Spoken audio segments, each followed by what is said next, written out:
internoj me 10 mira tjerë, persekutoj me 100 mira, përdori përveç saj tiraninë e mjerimit, izolimin më të thellë, indoktrinimin më ekstrem, pra i regjim 46 vjeçar vendosej mbi disa shtylla që rëndonin çdo ditë mbi shqiptarët.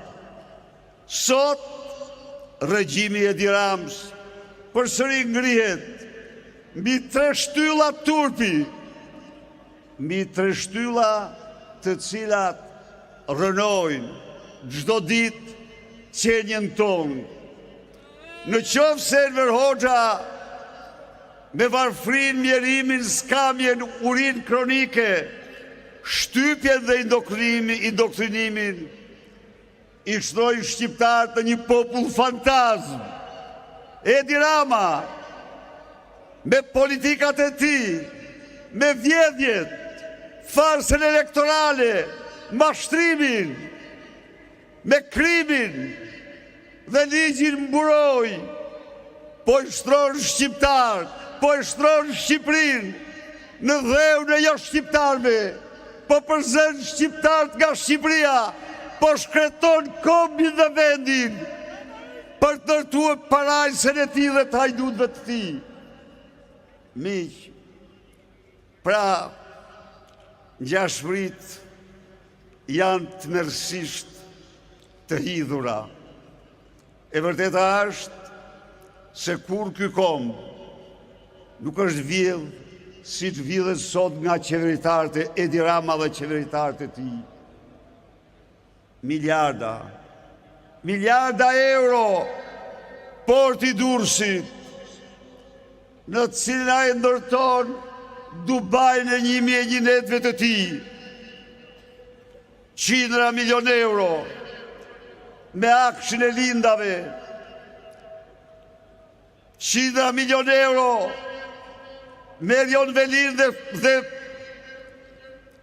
incineratorët, miliarda me lubin e tij në rrugë dhe në punë që nuk janë kryer kurrë. Dhe këto para, përveç se në parajsat e tyre, shndrohen në një krim të tmerrshëm elektoral, shndrohen në votat blera, dhe votat e blera shndrohen në vjedhje dhe me të mëdha.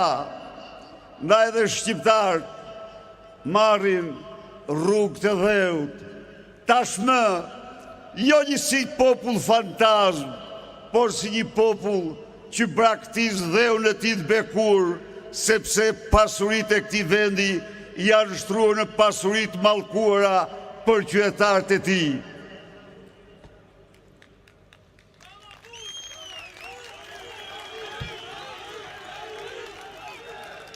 Edi Rama, ky armik i egër i qenjes shqiptarëve, një lloj, si babai i tij shpirtëror, ka vendosur mbi shqiptarët censurën, mashtrimin dhe censurën, me mediat e tij të ushqyera si shushujza nga paratë e qytetarëve që vjedh në prokurime publike dhe pasuri publike. Qytetarët ndigjojnë nga mëngjesi që erë ndarkë, mashtrime dhe vetëm mashtrime, glorifikime të keqes, të krimit, të vjedhjes, demonizim në opozitës, censurim në opozitës. Dhe përsëri në një rreth vicioz, mashtrimi kthehet në votë dhe vota në mashtrim. Por ja ku jemi sot, këtu me shumë se kur, për të zotuar, se ne do rikthejmë mediat e lira në Shqipëri, do rikthejmë zgjedhjet e lira në Shqipëri, dhe se Shqipëria do t'jetë një vend normal, një vend i bekur si që ka bërë Zoti, vend i njerëzve të lirë. Miq, në qoftë se Edi Rama përdori kundër shqiptarëve policin gjelatët të sigurimit shtetit, policin politike, falen Enver Hoxha. Edi Rama përdor falangat e krimit, përdor organizatat kriminale, përdor kartelet e drogës, përdor ergyset e administratës, për të kontrolluar vullnetin e qytetarëve, për t'i vjedhur plaçkitur ata, për t'i poshtruar, për t'i vrarë, për t'i grapitur, përdor krimin për të qeverisur Shqipërinë. Por ne jemi sot këtu për të zotuar se zero tolerancë ndaj krimit të organizuar. Dhe në qoftë se në 2005 ne rëndëm pas aldobareve e të tjerë, aldobaret sot janë Edi Rama, Lubi Balluku, ministrat e tij, kurse kartel të drogës, Elvis Doçi, Suel Çena janë thjesht ushtarët e tyre. Ta din mirë, se dhe prapa diellit po të shkojnë, ne do t'i gjejmë ata, ne do t'i ndërshkojmë ata me forcën e ligjit. Miqtë e mi, Shqipëria e lirë, Shqipëria e qytetarëve të lirë, do shpall vjedhjen e qytetarëve, krim të rënd, do të ndërshkoj 2 herë më shumë qeveritarë që largohen. Dhe kontrolloni, kanë filluar të ikin miq, drejtora e të tjerë, braktisin Shqipërinë me shpresë se do mund të shpëtojnë. As ju, as Lubia, as Edi Rama, vrim miu nuk do të gjeni.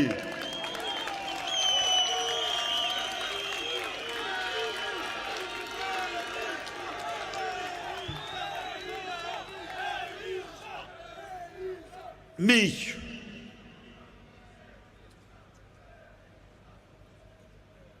në vitin 1991, pak muaj pas themelimit, dhe me të drejtë, të gjitha ata që na shikonin, shtonin pyetjen kur shifrin shtatorën e diktatorit aty, a janë opozit këta apo s'janë opozit? Janë dhe s'janë. Por një ditë, ne u faktuam shqiptarëve dhe botës se ishim opozit. Dhe ishim opozita me guximshme e Europës. Dhe ishim opozita që u përballën në një betejë epike të pashembull me diktatorin më gjaksor dhe shembëm atë. Sot përsëri sytë e Europës, sytë e mbarbotës, sytë e shqiptarëve, mendjet zemrat e tyre janë të drejtuara tek ne dhe vetëm tek ne.